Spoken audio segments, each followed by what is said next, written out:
অবশেষে পরিচয় মিলেছে গণ অধিকার পরিষদের নেতাদের উপর লাঠিচার্জের ঘটনায় ভাইরাল হওয়া লাল শার্ট পরা সেই ব্যক্তি।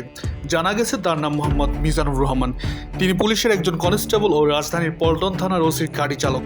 বেশ কয়েকটি সূত্রে জানা গেছে মিজানুর রহমানের কনস্টেবল নম্বর 5762, বিপি নাম্বার 9717197243।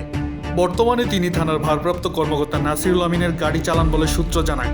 এ বিষয়ে জানতে কনস্টেবল মিজানুর রহমানকে ফোন দিলে তার সেলফোনটি বন্ধ পাওয়া যায়। ঘটনার পর থেকে মিজানুর আত্মগোপনে রয়েছেন বলে জানা গেছে। তার অবস্থান শনাক্তে মাঠে আইন শৃঙ্খলা বাহিনী কাজ করছে। সামাজিক যোগাযোগ মাধ্যমে ছড়িয়ে পড়া একটি ভিডিওতে দেখা যায় লাল রঙের শার্ট পরা এক যুবক নুরুল হক নূর সহ বেশ কয়েকজনকে বেধড়ক মারধর করছেন। তবে গণ অধিকার পরিষদের সাধারণ সম্পাদক রাশেদ খান দাবি করেছেন, ভিডিওতে যাকে মারধর করতে দেখা গেছে সে নূর নয়, তিনি ছাত্রনেতা সম্রাট।